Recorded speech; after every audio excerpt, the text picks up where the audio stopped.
Hermanos, Dios les bendiga.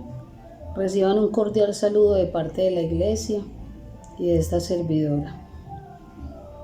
Abrimos nuestras Biblias en Filipenses 2 y vamos a leer del 12 al 16.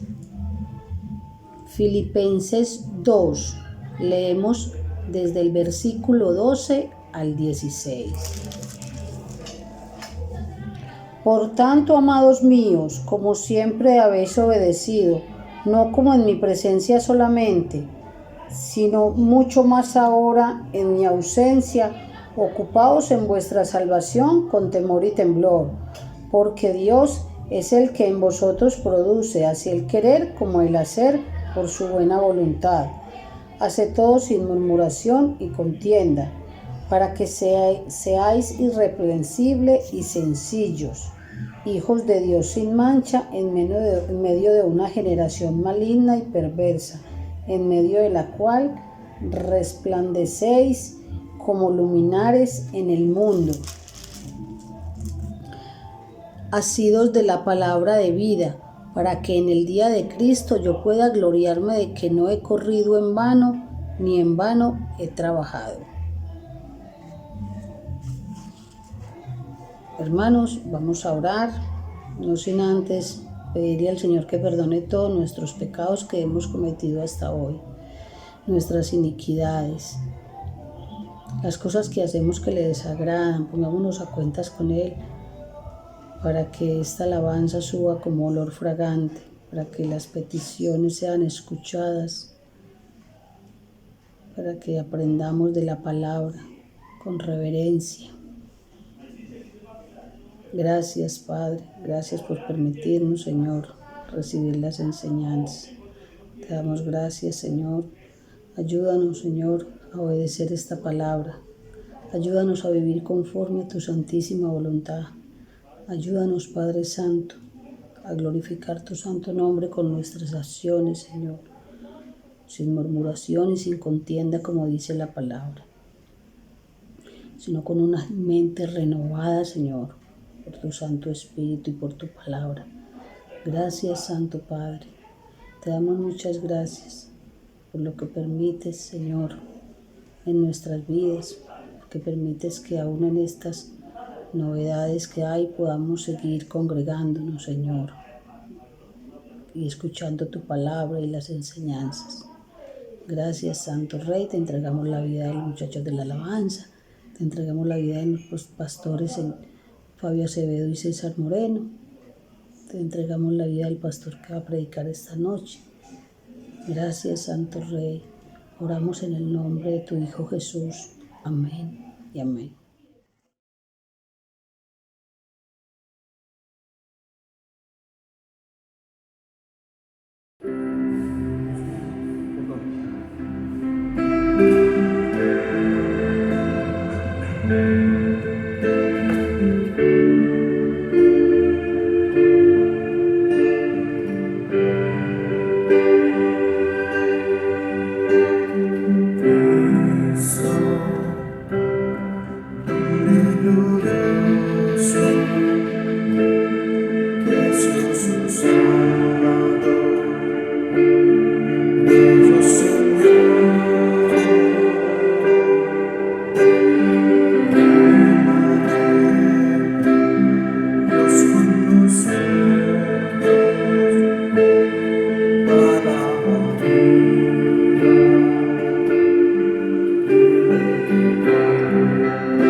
Salvador.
solo a ti, Señor. Amarte solo a ti, Señor. Y no mirar atrás. Amarte solo a ti, Señor. Amarte solo a ti, Señor. Amarte solo a ti, Señor. Y no mirar atrás. Seguir tu caminar, Señor. Seguir sin desmayar, Señor. Mostrado ante tu altar, Señor. Y no mirar atrás. Seguir tu caminar, Señor. Seguir sin desmayar, Señor. Mostrado ante tu altar, Señor. Y no mirar atrás.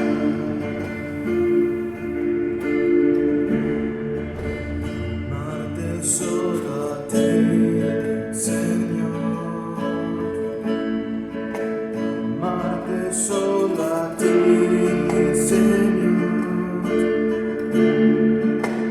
Amarte solo a ti, Señor. Y no mirar atrás. Seguir tu caminar, Señor. Seguir sin desmayar, Señor. Mostrado ante tu altar, Señor. Y no mirar atrás. Seguir tu caminar, Señor. Seguir sin desmayar, Señor. Mostrado ante tu altar, Señor. Y no mirar atrás.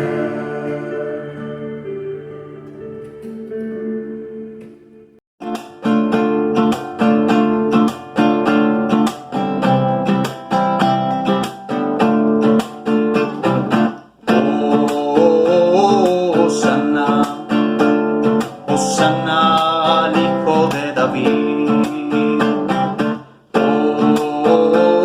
Hosanna, Hosanna al Hijo de David.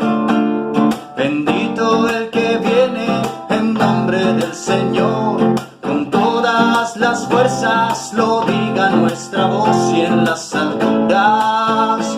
Hosanna, y en las alturas. Hosanna. ¿Quién como Jehová? ¿Quién con su poder maravilloso? ¿Quién como Jehová? ¿Quién con su poder maravilloso? Oirán las naciones lo que hizo, temblarán cuando vean sus prodigios. Su pueblo alabará, con pandero danzará y dirán: ¿Quién como Jehová? ¿Quién como Jehová? ¿Quién con su poder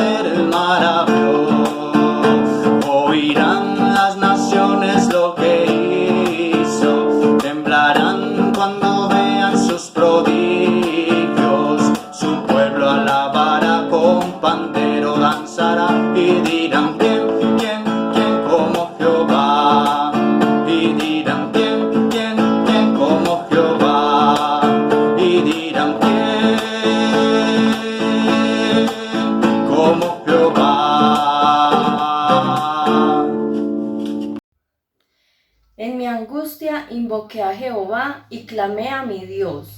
Él oyó mi voz desde su templo y mi clamor llegó delante de él a sus oídos. Señor Dios y Padre de nuestro Señor Jesucristo, queremos, Señor, venir ante tu presencia, Señor, y entregarte, depositar en ti, Señor, nuestras peticiones, necesidades, Señor, aflicciones. Queremos, Señor, pedirte, Padre Santo, por conversión de las familias, Señor. Te rogamos para que seas tú poniendo en ellos fe para el arrepentimiento.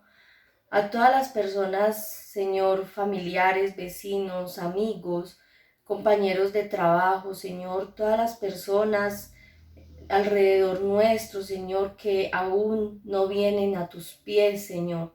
Te rogamos por ellos, por las familias, Señor, por fortaleza, por su vida espiritual, para que sean, Señor, fortalecidos en tu palabra, para que ellos, Señor, se acerquen más a ti, Señor, por medio de la oración. Te rogamos, Señor, para que las familias no se aparten de ti en estos tiempos difíciles que estamos viviendo, Señor. También queremos pedirte por la situación económica, Señor, todos los que han perdido sus empleos por este tiempo, Señor, por causa del coronavirus, Dios. Queremos rogarte, Señor, por todas estas personas, para que seas tú dándoles paz, tranquilidad y provisión, Señor. También queremos pedirte por las peticiones personales de cada uno de los hermanos de nuestra congregación, sus necesidades, sus aflicciones. Te entregamos, Señor, todas las necesidades, Señor, de nuestros hermanos. Te damos gracias, bendito Señor. Y también, Padre, queremos pedirte por las familias. Oramos por ti, hermano, y por cada familia, para que guarden las escrituras en su corazón y así estén listos para predicar el evangelio y edificar a otros con la palabra de Dios. Rogamos a ti, Señor, para que cada hermano y cada familia, Señor, de nuestra congregación, te busquen, Señor, por tu palabra, se enamoren de ti, Señor, y guarden su palabra, la atesoren en su corazón, la obedezcan y la prediquen, Señor. Te damos gracias en Cristo Jesús. Amén.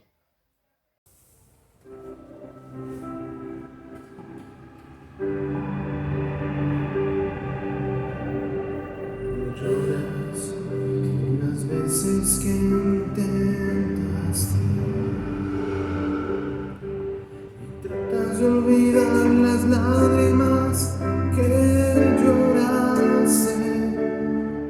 Solo tienes pena y tristeza y el futuro incierto esperas. Puedes tener paz en la tormenta. Muchas veces me siento igual que tú y mi corazón anhela algo real. El Señor viene a mí y me ayuda a seguir en paz en medio de la tormenta. Puedes tener paz en la tormenta, fe y esperanza cuando no puedas seguir, aun con tu mundo hecho pedazos, el Señor guiará tus pasos en paz en medio de la tormenta. Puedes tener paz en la tormenta, fe y esperanza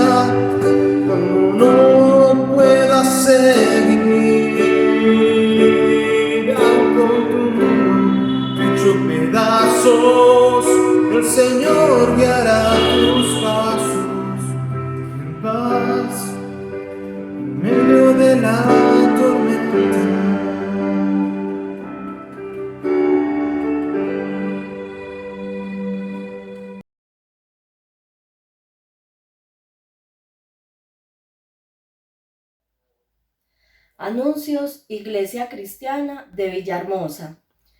Así pues, todas las veces que comiereis este pan y bebiereis esta copa, la muerte del Señor anunciáis, hasta que Él venga. Primera de Corintios, capítulo 11, verso 26. Próximas reuniones de adoración y estudio bíblico. Domingo, 10 de la mañana, miércoles, 7 de la noche, serán de forma virtual por nuestro canal de YouTube. Encuéntranos como Iglesia Cristiana Villahermosa, no dejando de congregarnos como algunos tienen por costumbre, sino exhortándonos, y cuanto más veis que aquel día se acerca. Hebreos 10:25. Ministerio a hijos y padres. Reunión para jóvenes y adolescentes. Próximo viernes 15 de mayo tendremos reunión virtual. Será en vivo a las 7:30 de la noche por el canal de YouTube. Escuela Bíblica Infantil. Las clases serán publicadas en nuestro canal YouTube en los siguientes horarios: sábados 5 de la tarde, domingos 2 de la tarde y miércoles 5 de la tarde. Deuteronomio capítulo 6, 1 al 3. Escuela para matrimonios. Próximo jueves 14 de mayo tendremos escuela para matrimonios por el canal de YouTube en vivo a las 7:30 de la noche. Si usted no ha asistido y quiere participar, debe enviar un mensaje al número de WhatsApp 313-589-3248, solicitando la inscripción. Diezmos y ofrendas. Para diezmos y ofrendas, la Iglesia ha puesto a disposición de sus miembros la cuenta Bancolombia de ahorros, número 0022 808 4671. ¿Hay algún enfermo entre vosotros? Comuníquese con nuestra hermana Aleida Espinosa al número de WhatsApp 301-356-1783 y deje sus datos para orar por usted. Santiago 5:14. Estamos en inscripciones para la Escuela de Crecimiento y Formación. Requisitos: ser cristiano, mayor de 15 años, bautizado. Si no se ha bautizado, lo puede hacer mientras realiza la Escuela de Crecimiento y Formación. Puede inscribirse con los hermanos Wilson Angarita o Nancy Ciro al número de WhatsApp 315-405-3539. Consejería pastoral. Toda consejería en la iglesia debe solicitarse por medio de la hermana Nancy Ciro al número de WhatsApp 300-740-5923. Ella le enviará de forma virtual el formulario para que lo diligencie. Peticiones. Si tiene peticiones por conversión, familia, fortaleza espiritual, situación económica, salud y o petición personal y quiere que oremos por ellas, en el tiempo de oración del culto virtual envíe un mensaje al número de WhatsApp 301-356-1783. Debe decir que es el que envía el mensaje y solo se reciben peticiones de su núcleo familiar.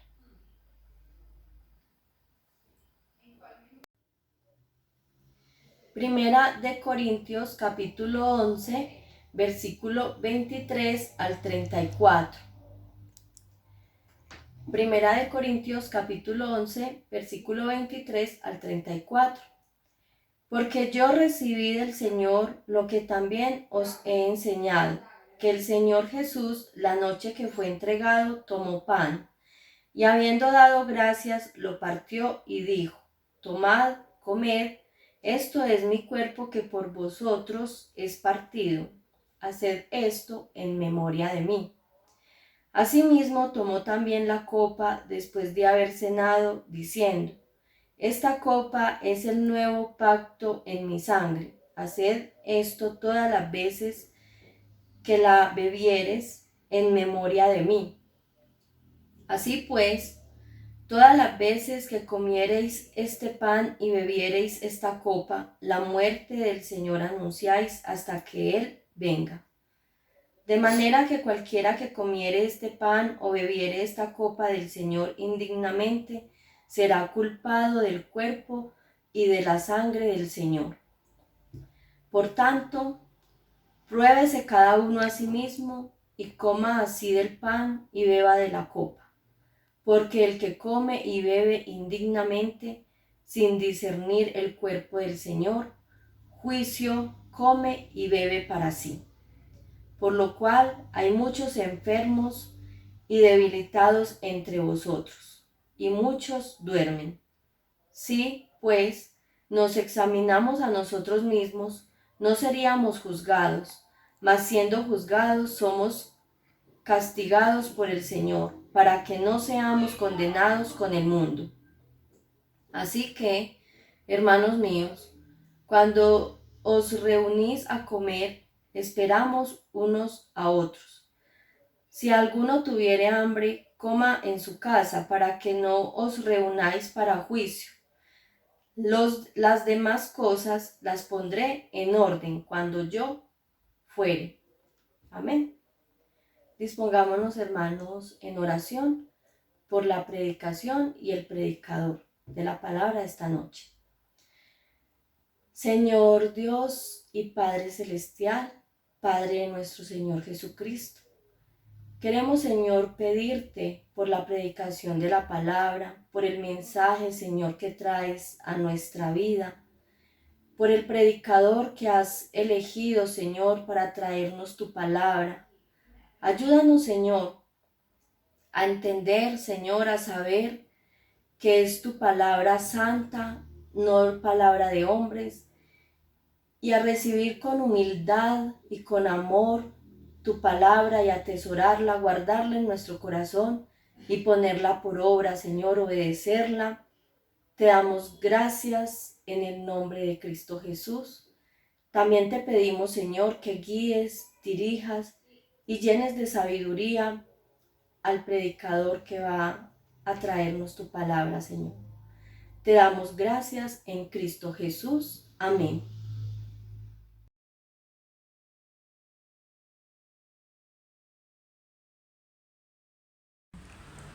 Hermanos, el Señor les bendiga. Una vez más nos encontramos estudiando 1 Corintios capítulo 11 para ver la tercera causa de confusión que se estaba presentando en la iglesia de Corinto, porque habían algunos hermanos que en la libertad que tenían en Cristo Jesús estaban dándole un manejo que no correspondía a lo que el apóstol Pablo les había enseñado. En este caso vamos a hablar acerca de los abusos en la cena del Señor. Vamos a leer los versículos de 1 Corintios 11, versículos 23 al 34, que dice: porque yo recibí del Señor lo que también os he enseñado, que el Señor Jesús, la noche que fue entregado, tomó pan, y habiendo dado gracias, lo partió y dijo: tomad, comed, esto es mi cuerpo, que por vosotros es partido, haced esto en memoria de mí. Asimismo tomó también la copa después de haber cenado, diciendo: esta copa es el nuevo pacto en mi sangre, haced esto todas las veces que la bebiereis en memoria de mí. Así pues, todas las veces que comiereis este pan y bebiereis esta copa, la muerte del Señor anunciáis hasta que Él venga. De manera que cualquiera que comiera este pan o bebiera esta copa del Señor indignamente, será culpado del cuerpo y de la sangre del Señor. Por tanto, pruébese cada uno a sí mismo y coma así del pan y beba de la copa. Porque el que come y bebe indignamente sin discernir el cuerpo del Señor, juicio come y bebe para sí. Por lo cual hay muchos enfermos y debilitados entre vosotros, y muchos duermen. Si pues nos examinásemos a nosotros mismos, no seríamos juzgados. mas siendo juzgados somos castigados por el Señor, para que no seamos condenados con el mundo. Así que, hermanos míos, cuando os reunís a comer, esperaos unos a otros. Si alguno tuviere hambre, coma en casa, para que no os reunáis para juicio. Las demás cosas las pondré en orden cuando yo fuere. Vayamos al Señor en oración. Amado Padre Celestial, en el nombre del Señor Jesús, te damos gracias, te honramos y te glorificamos por esta noche en la que nos permites una vez más compartir tu palabra. Reconocemos que si estamos compartiendo tu palabra y la estamos recibiendo, es por gracia, es por misericordia, es por tu bondad, Señor, porque ninguno de nosotros merece escuchar tu voz por su propia dignidad, por merecimiento propio. Si escuchamos tu voz, Señor, es por tu gracia, es porque así lo has querido, y en tu bondad y paciencia nos has dejado a cada uno de nosotros presentarnos en tu presencia, escucharte. Por favor, Padre, ayúdanos mientras estudiamos tu palabra para que ella nos transforme y nos examine, y de esa forma tomemos nosotros decisiones correctas en cuanto a la obediencia y a la santidad. Muchas gracias en Cristo Jesús. Amén. Abusos en la cena del Señor. Las iglesias cristianas reconocen dos ordenanzas que el Señor Jesucristo estableció para que su pueblo celebrara: el bautismo y la cena del Señor. A la cena del Señor también se le denomina la comunión, tal como está en 1 Corintios capítulo 10, versículo 16. La copa de bendición que bendecimos no es la comunión de la sangre de Cristo. El pan que partimos no es la comunión del cuerpo de Cristo. Eso significa el tiempo de acción de gracias por la obra de nuestro Señor Jesucristo, por lo que hizo en la cruz por nosotros, perdonó nuestros pecados. Ahora, Jesucristo tomó la copa y el pan, los ingredientes de una comida común de esa época, y los transformó en una experiencia espiritual significativa para los creyentes. Sin embargo, el valor de la experiencia depende de la condición del corazón de aquellos que participan, y ese era el problema en la iglesia de Corinto. El problema en sí mismo no era la ordenanza, sino la actitud del corazón de aquellos que estaban participando de dicha ordenanza. Llegar a la ordenanza de la cena del Señor con un corazón que no está preparado es algo grave por las Escrituras. También es una cosa seria recibir la cena del Señor de manera descuidada, puesto que los corintios habían estado pecando al celebrar la cena del Señor.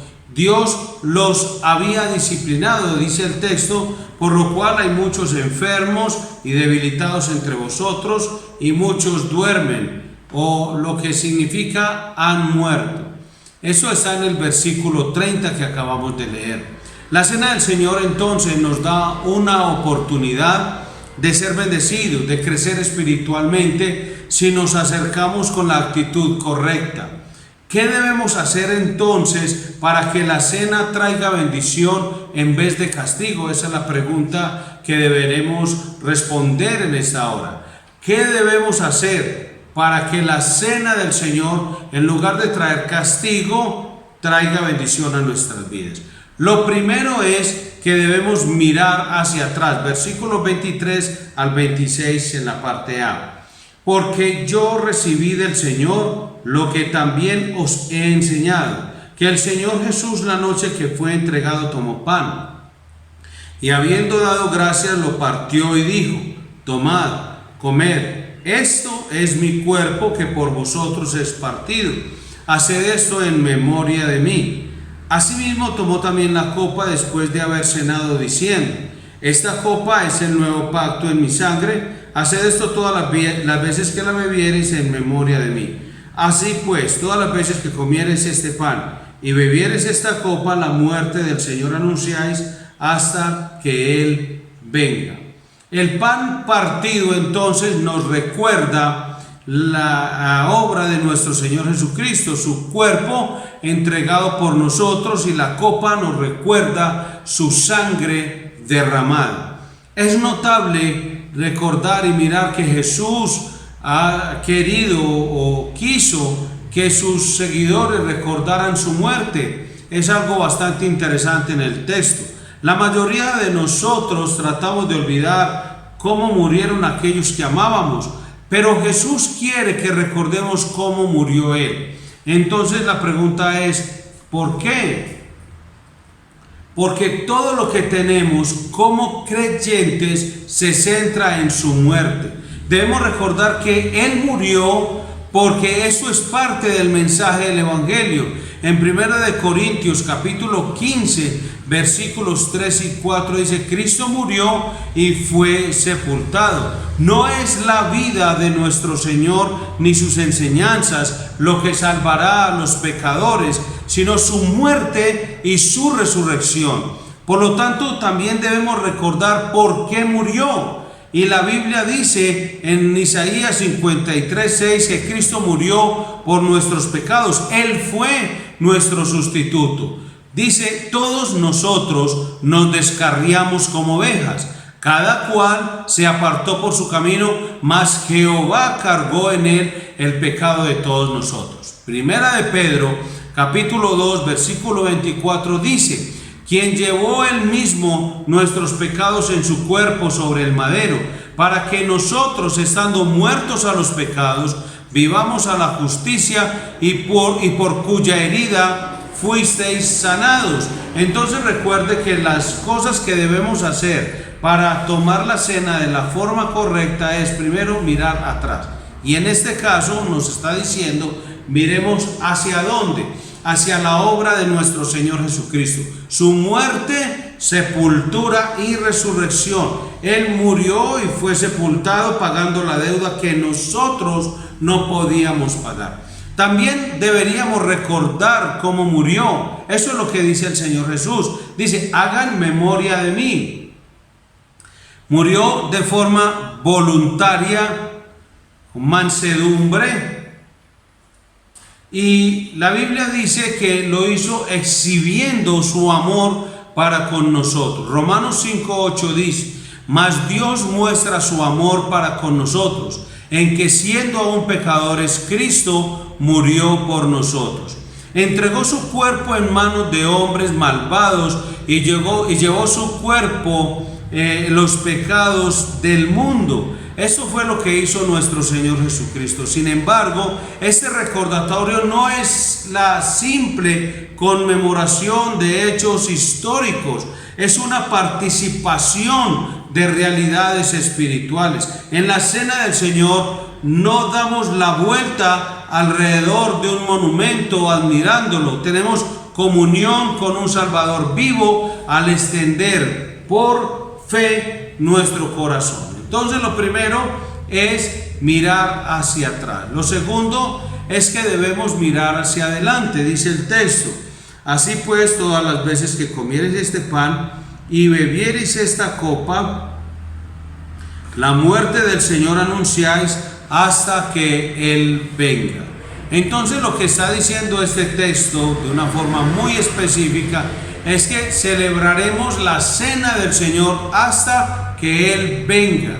El regreso del Señor Jesucristo es la bendita esperanza de la iglesia y del creyente en forma individual. Jesús no solo murió por nosotros, sino que resucitó y ascendió al cielo, y un día regresará para llevarnos con Él. Así que en la actualidad no somos todo lo que deberíamos ser, pero cuando le veamos, dice 1 Juan 3:2, seremos semejantes a Él. Entonces lo primero que tenemos que hacer para no tomar la cena del Señor de forma indigna, de la manera como lo estaban haciendo los hermanos en la iglesia de Corinto, para que nosotros tomemos una forma que sea aceptable ante Dios, de tal manera que no recibamos castigo, sino bendición. Lo primero es mirar hacia atrás, es decir, hacia la obra de nuestro Señor Jesucristo, su muerte, sepultura y resurrección.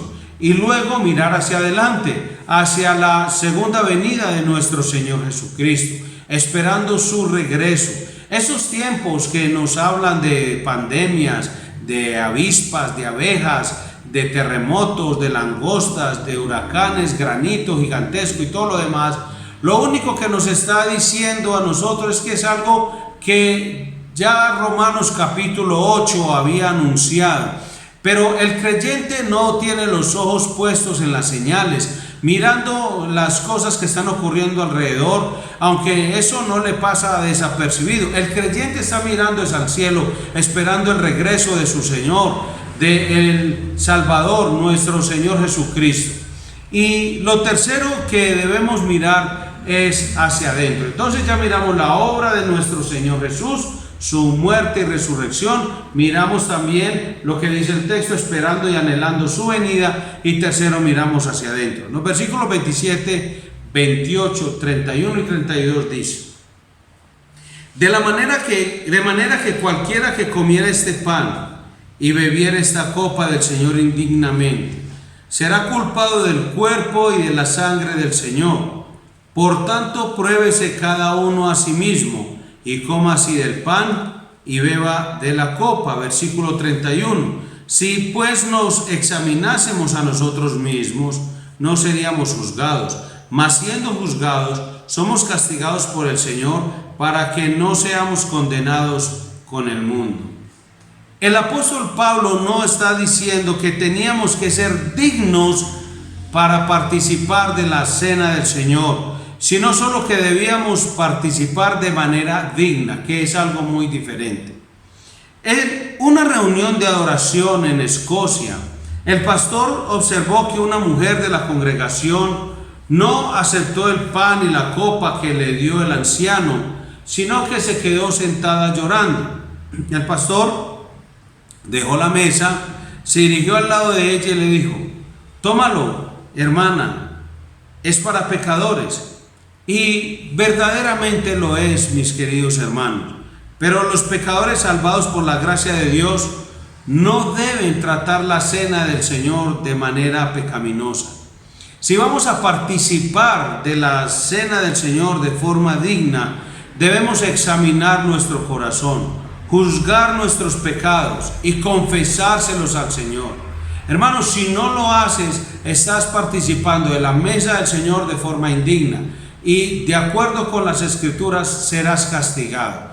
No trates a la ligera, ni de forma presumida, ni bochornosa, ni de forma descarada o ligera la cena del Señor, porque el Señor dice en su palabra: te castigará. Eso es lo que dice la Escritura. Ir a la mesa del Señor teniendo pecados sin confesar en nuestra vida es ser culpables del cuerpo y de la sangre de Cristo, porque fue el pecado lo que le clavó a Él en la cruz. Si nosotros no juzgamos nuestros propios pecados, entonces Dios nos juzgará y nos castigará hasta que confesemos y abandonemos nuestros pecados. Ya entiendes el porqué y la razón de lo que Dios hace en tu vida. Él lo que está buscando es tu arrepentimiento. El Señor dice en Romanos capítulo 2 que la extensión de su paciencia y su bondad nos debe llevar al arrepentimiento. No es para que pensemos que Dios de alguna manera es permisivo o que es indulgente con nuestros pecados. No, no lo es. No podemos pensar que el Señor está alcahueteando mi pecado, que Él lo pasa por alto y que se está haciendo como el que no los ve. No, mi hermano, no es eso. La Biblia dice en Romanos capítulo 2 que el Señor lo está haciendo es porque en su paciencia, en su benignidad, quiere que llegues o vayas al arrepentimiento. Por eso Él te castigará hasta que confieses los pecados. Si recuerdas la historia del hijo pródigo, encontrarás que Dios a él, en la figura del padre, le cerró las puertas.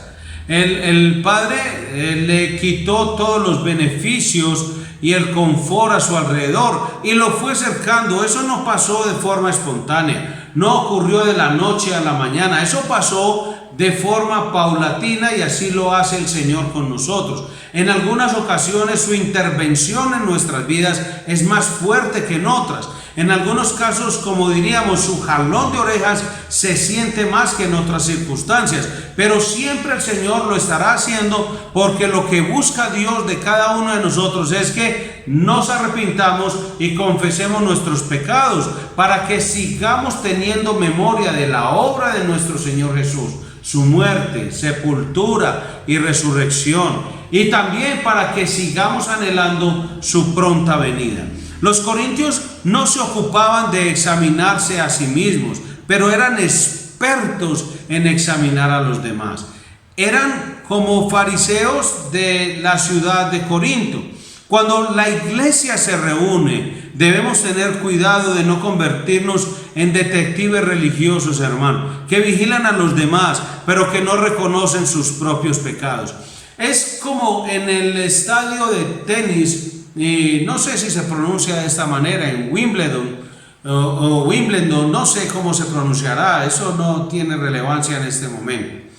Pero en esa cancha de tenis hay un juez que lo buscan y le dicen: vea, usted es la persona calificada para que sea juez. Se sube a una silla más alta de los jugadores y todo el tiempo está señalando las faltas de uno y otro competidor. Eso lo saben las personas que juegan tenis, y usted lo puede estudiar, reglas de juez de tenis en Google o en la red o en internet, como quiera hacer.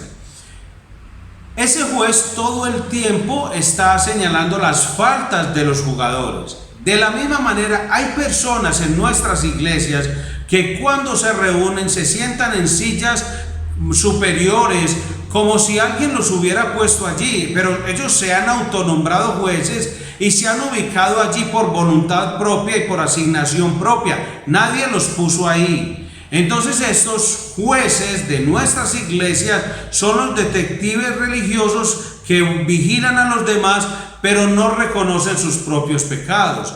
No se están dando cuenta de sus propias faltas. Es como si los hubieran nombrado a ellos: mire, siéntese allá en esa silla y empiece a señalar los pecados del pastor, los pecados de los hijos del pastor, los pecados de los familiares del pastor, de los hermanos de la iglesia, los colaboradores y todo lo demás.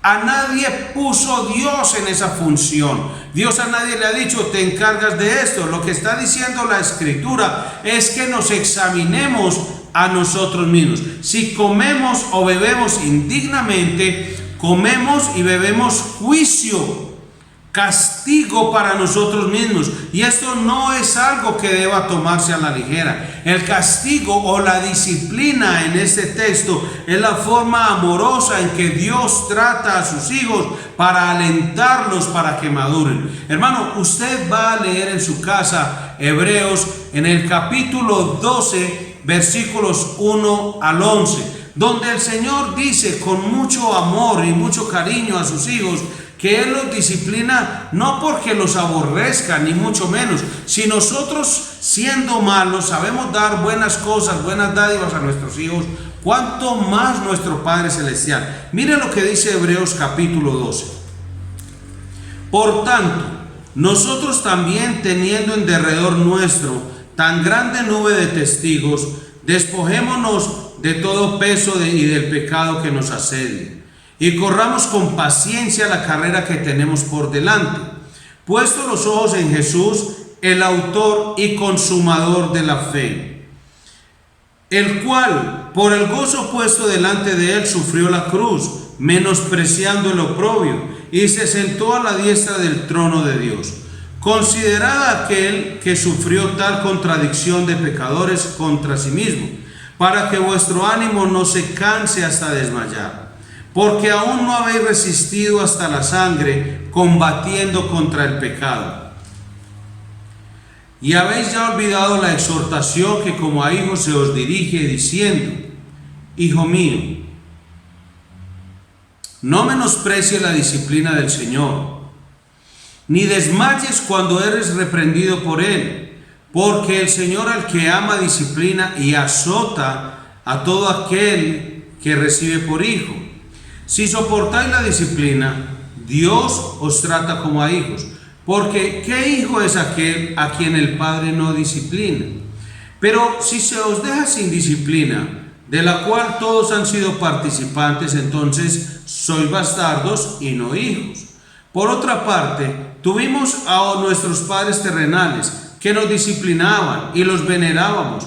¿Por qué no obedeceremos mucho mejor al Padre de los Espíritus y viviremos? Y aquellos, ciertamente por pocos días nos disciplinaban como a ellos les parecía, pero para lo que nos es provechoso, para que participemos de su santidad. Es verdad que ninguna disciplina al presente parece ser causa de gozo, sino de tristeza, pero después da fruto apacible de justicia a los que en ella han sido ejercitados. Qué maravilloso texto. Lo que Dios quiere es que participemos de su santidad, que seamos santificados por medio de la disciplina, hermano. Dios está alentándonos hacia la madurez por medio de la disciplina. Así que, hermano, piensa en esto. Cuando tomas la cena del Señor indignamente, sin arrepentimiento, sin confesión de pecados, sin ponerte a cuentas con el Señor, serás castigado. Y el Señor dice que lo hace es por tu bien espiritual, lo hace porque te ama, hermano, no lo hace por capricho ni por aborrecimiento. El Señor no es un juez que condena a un criminal. No, aquí no está como juez condenando a un delincuente. Es un padre amoroso que castiga a sus hijos desobedientes y sus hijos testarudos, porque tal vez lo hacen vez tras vez, porque tal vez son hijos que cada mes, el último día, justo antes de la cena, empieza a ordenar sus cosas.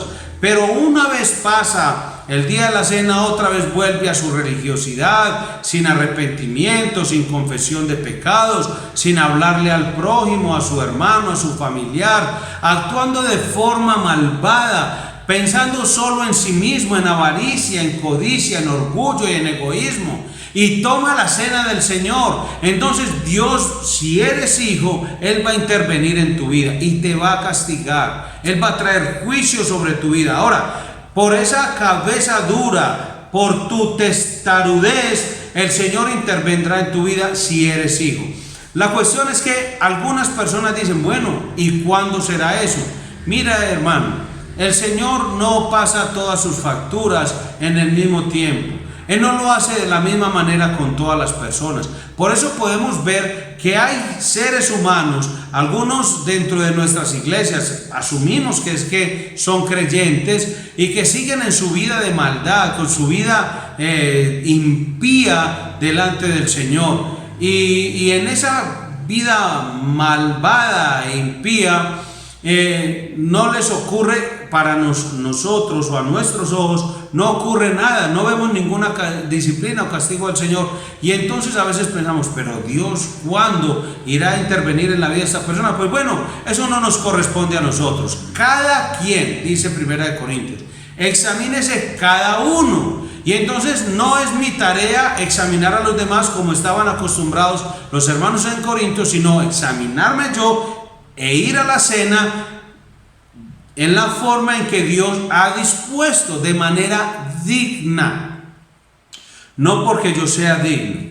Entonces, de acuerdo al texto que acabamos de leer en Hebreos 12, la disciplina es una prueba del amor de Dios para con nosotros. Ahora, si ponemos, como se dice, de nuestra parte, arrepintiéndonos, confesando nuestros pecados, cooperamos, por decirlo así, el castigo puede perfeccionar la vida de Dios en nosotros, como dice el versículo 10. Y aquellos ciertamente por pocos días nos disciplinaban como a ellos les parecía, pero hablando del Señor, para lo que nos es provechoso, para que participemos de su santidad. O sea, de acuerdo con el Señor, el ser disciplinados es algo que traerá provecho a nuestras vidas. Participaremos de su santidad. Entonces, hermanos, primero, miremos atrás. Mire por qué es tan importante no estar confundidos en la cena del Señor. Porque nosotros podríamos estar trayendo sobre nosotros castigo o bendición. Es muy importante. mirar hacia atrás, hacia la obra del Señor, su muerte, sepultura y resurrección. Mirar hacia el futuro, hacia su segunda venida. Vivir siempre atentos, preparándonos para la segunda venida del Señor, como si esa fuera la última cena del Señor, y viviendo de una forma piadosa y temerosa delante de Dios. Eso es lo que dice las Escrituras. Y lo tercero es mirar hacia adentro, es decir, que haya arrepentimiento y confesión de pecados. Es decir, voy a mirarme a mí mismo, no voy a estar mirando a los demás, no voy a decir ese no merece tomar la cena, aquel sí, aquel no. Eso estaba haciendo la iglesia de Corinto. Nosotros no vamos a entrar en ese juego, hermano, sino que antes, al contrario, le vamos a pedir perdón, nos arrepentiremos ante el Señor si hemos hecho eso, si hemos estado juzgando en ese aspecto, en ese sentido, a los demás, si hemos estado mirando a aquel que decimos se merece el castigo, la disciplina. En fin, lo último es que debemos mirar a nuestro alrededor. Capítulo 11, versículos 33 y 34. ¿Qué dice? Que por fe conquistaron reinos, hicieron, discúlpeme, estaba leyendo Hebreos capítulo 11, como diría mi hermano, querido hermano Wilson, no hay accidentes, gloria a Dios. Él se reiría, él siempre lee el texto en la iglesia cuando estamos reunidos, y él se reiría muy simpático y nos diría no hay accidentes ni coincidencias. Bien, vamos a leer nuevamente versículos 33 y 34 de 1 Corintios 11. Así que, hermanos míos, cuando reunís a comer, esperaos unos a otros. Si alguno tuviere hambre, coma en su casa, para que no os reunáis para juicio, para castigo. Las demás cosas os las pondré en orden cuando yo fuere. Entonces debemos mirar a nuestro alrededor. No debemos mirar alrededor, como lo acabamos de ver, para criticar a los demás. No ese es el propósito, sino para discernir el cuerpo de Cristo. Capítulo 11, versículo 29. Porque el que come y bebe indignamente sin discernir el cuerpo de Cristo, juicio come y bebe para sí. Eso es lo que está hablando, y a eso es lo que se refiere discernir el cuerpo de Cristo. Quizás esto tenga un significado doble. Es que debemos discernir su cuerpo en el pan, pero también en la iglesia que nos rodea, porque la iglesia es el cuerpo de Cristo. Como dice 1 Corintios 10, 17, siendo uno solo el pan, nosotros con ser muchos somos un solo cuerpo. Así que la cena debería ser una demostración de la unidad de la iglesia. Pero recordemos que ya hemos hablado en una de las dificultades y confusiones y desórdenes que se estaban presentando en la iglesia de Corinto, es que no había unidad de la iglesia, sino que ellos cada quien hacía lo que bien le parecía. Y sabemos que habían dos grupos de personas que se reunían, y algunos con una situación económicamente más favorable que otros, y esto no les importaba lo que pasaba con los demás, y de hecho no se reunían. Hermano, estamos hablando de la asamblea, no estoy diciendo en la calle. No significa que usted laboralmente entonces tenga que aplicar estos principios de la asamblea de Dios en el mundo. No, está diciendo que cuando nos reunimos, usted debe considerar a sus hermanos, no hacer partidos ni divisiones en la iglesia, porque ese era un problema común en la iglesia de Corinto. Es decir, la cena del Señor debe ser una demostración pública de la unidad que tenemos en Cristo Jesús. De hecho, la celebración de la cena del Señor era solo una demostración de la desunión que tenían, en lugar de mostrar que estaban unidos. Eso es algo que pasa con mucha regularidad en la iglesia de hoy en día, en la iglesia moderna.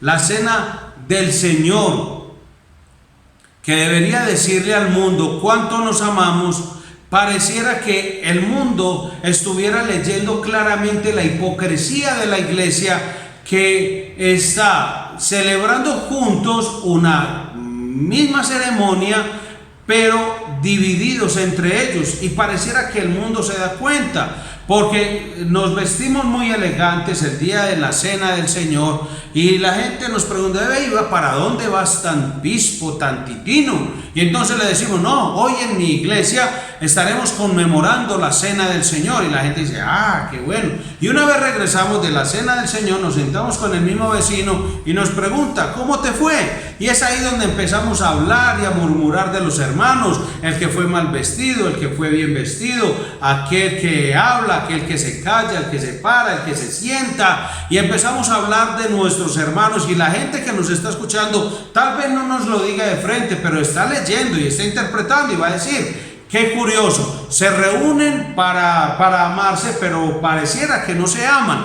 Es eso lo que estaba ocurriendo en la iglesia de Corinto. La cena, hermano, la cena del Señor es una comida familiar. Y el Señor de la familia desea que sus hijos se amen mutuamente y se interesen los unos por los otros. Hermano, si no lo has aprendido, que el Señor te ayude, que Dios, el Espíritu Santo, traiga a tu vida, a tu corazón, esta enseñanza, esta instrucción, redarguya tu corazón y te corrija, hermano, porque debes entender que la cena del Señor, que es una comida familiar, el Señor de la familia quiere que sus hijos se amen y se interesen los unos por los otros. Es imposible que un creyente verdadero se acerque al Señor mientras que al mismo tiempo se halle separado de los demás creyentes. Hay creyentes, y tuvimos la oportunidad de algunos hermanos en algunos momentos en nuestra iglesia, donde estábamos en ciertos tiempos y en la cena del Señor había un hermano o unos hermanos que se salían de la iglesia, pero no era porque consideraran que estaban en pecado, sino que no consideraban dignos a aquellos con los que iban a compartir la mesa del Señor. Hermano, por eso no fue lo que oró el Señor Jesucristo, ni por eso murió, ni fue sepultado, ni resucitó.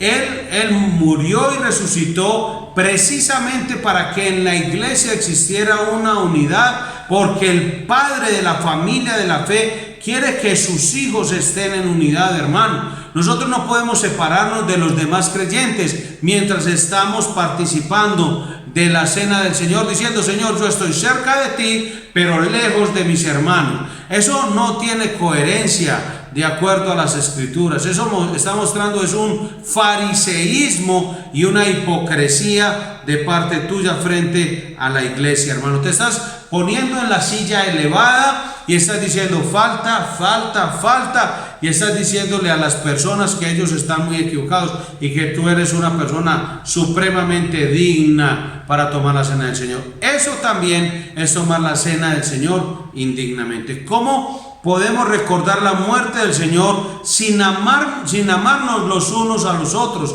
Hay un cántico muy bello que dice: amémonos de corazón, no de labios ni de oídos, para que cuando Cristo venga nos encuentre preparados, apercibidos, hermano. Ya a algunos hermanos le han cambiado la letra a este coro en la iglesia, y bueno, aunque es algo lamentable, porque siempre están los innovadores, y como en todos los que remasterizan hasta los coros y los himnos de las escrituras, sobre eso nos mantenemos muy pendientes, que no le vayan a dañar la doctrina.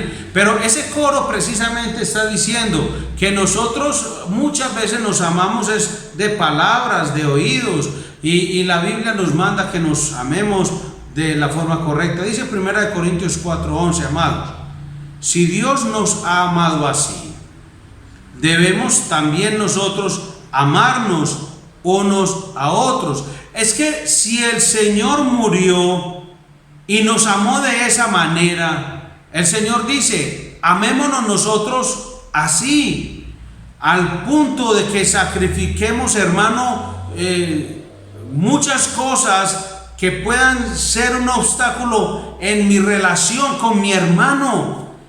que yo no ponga ninguna oposición ni tropiezo en la relación y unidad con mi hermano. Eso es lo que dice el Señor. Ninguna persona que no sea un creyente verdadero debería acercarse a la mesa. Ni tampoco debería venir a la mesa un creyente verdadero cuyo corazón no esté bien con Dios y con los demás creyentes. Por eso es que le decimos a las personas, si has nacido de nuevo y si has sido bautizado en una iglesia cristiana, puedes participar de la mesa del Señor. Porque es que alguien que no se haya bautizado es alguien que tal vez esté simpatizando con las escrituras, tal vez simpatice con la iglesia, pero aún no se ha comprometido a ser miembro de una iglesia local. Debes bautizarte, hermano. Y cuando te bautices vas a participar de la mesa del Señor. Pero hay dos personas que no deberían participar de la mesa del Señor: aquel que no ha creído en Cristo Jesús y aquel hermano que, aunque sea un creyente, su corazón no esté bien con Dios ni con los demás creyentes.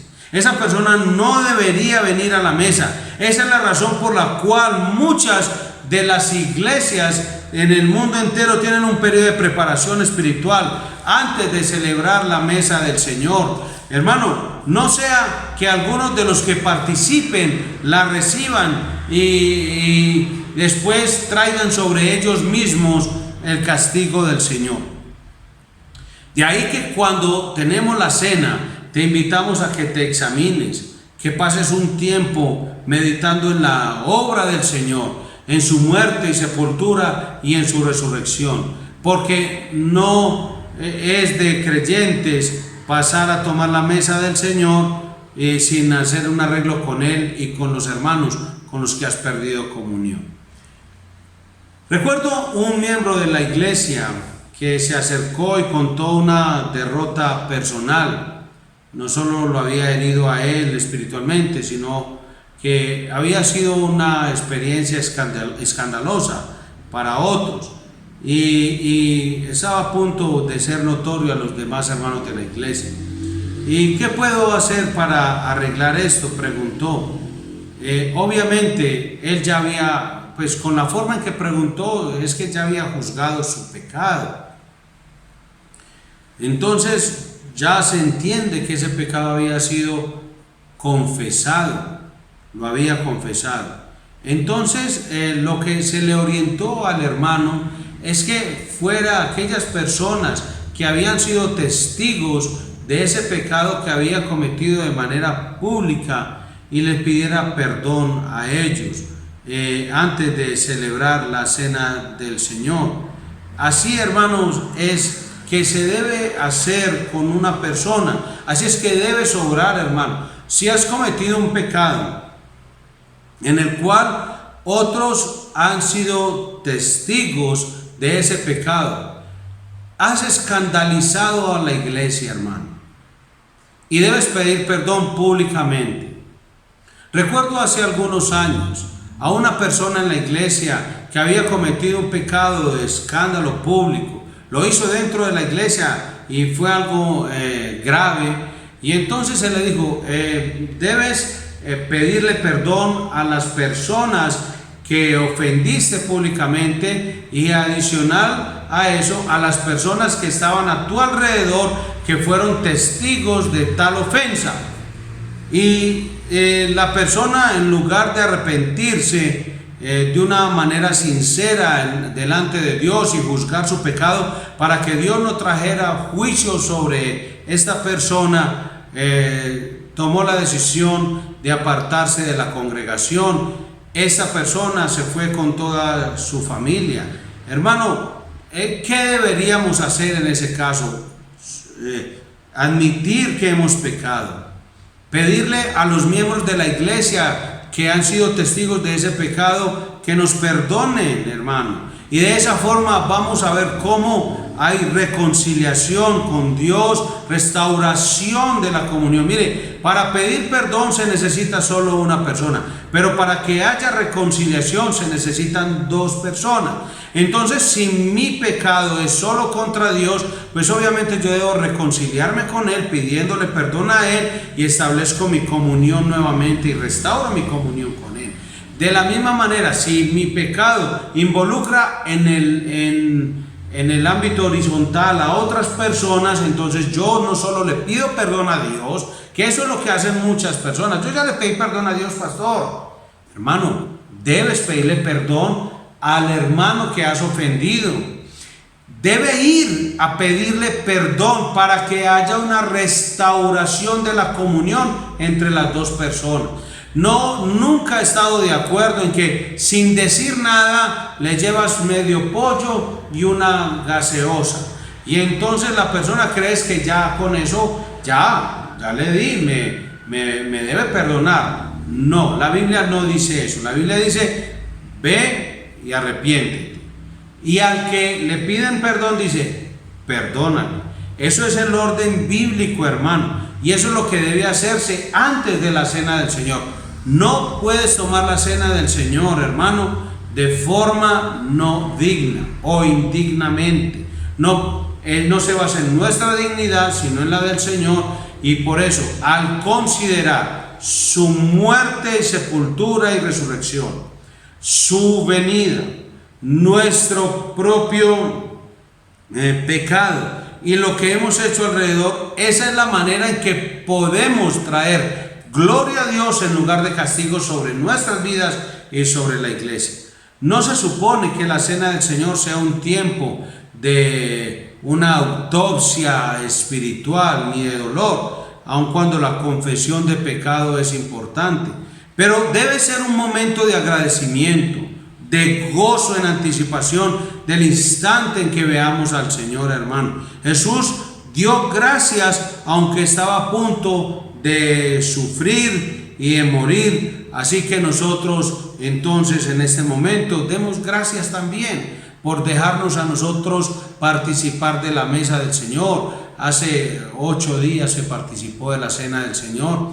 y es motivo de darle gracias a Él, darle gracias a Dios, decirle: Señor, por tu vida, por tu obra, por tu muerte y resurrección, por todo eso es que yo soy salvo, he sido perdonado de mis pecados, de la culpa de mis pecados, no voy a ir al infierno, Señor, y estaré contigo por la eternidad. Entonces te doy gracias y anhelo tu venida. Esas deben ser nuestras oraciones, hermano.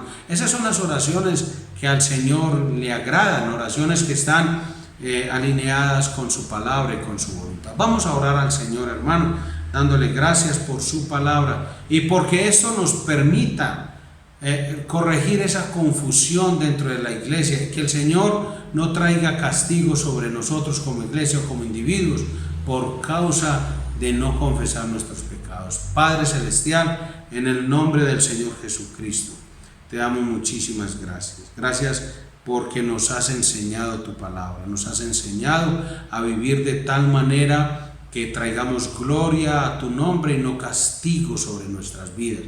Queremos llevar la cena del Señor piadosamente, Señor, no esperar el último día o la última semana, sino vivir cada uno de los días de nuestra vida, preparándonos para la cena más importante de todas, y es cuando estemos en tu presencia, Señor, cuando estemos delante de tu rostro, Señor, y seamos servidos en la cena del Señor, allá en tu presencia en el cielo, oh Dios amado. Así que no vivamos para la apariencia delante de las personas en esta tierra, que nosotros no vivamos para agradar a los hombres, para quedar bien con ellos, sino que todo el tiempo estemos preocupados porque nuestras vidas traigan honor y gloria a tu nombre, Señor, en lo íntimo, Señor, en lo secreto y también en lo público.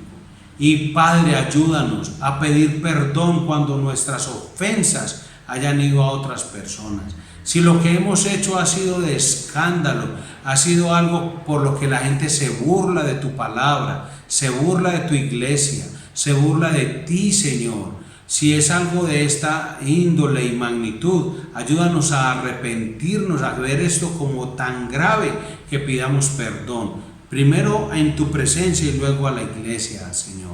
Ayúdanos, oh Padre Celestial. Oramos en el nombre de nuestro Señor Jesucristo, quien murió y resucitó por nosotros. Toda la gloria y toda la honra es tuya, oh Dios y Padre Celestial. Te honramos en acción de gracias en el nombre de Cristo Jesús. Amén. Hermanos, que el Señor les continúe bendiciendo. Un hombre demasiado joven para creer en Dios, demasiado entretenido para pensar en Dios, demasiado divertido para escuchar a Dios, demasiado afanado para dedicarse a Dios, demasiado ocupado para atender a Dios, demasiado preocupado para esperar en Dios, demasiado cansado para orar a Dios, demasiado viejo para convertirse a Dios, demasiado enfermo para buscar a Dios, demasiado tarde para confiar en Dios. ¿Será esta tu historia? Yo te recomiendo que no esperes, pues Él te dice que si tú me buscas, me hallarás, mas si me dejares, te desecharé para siempre.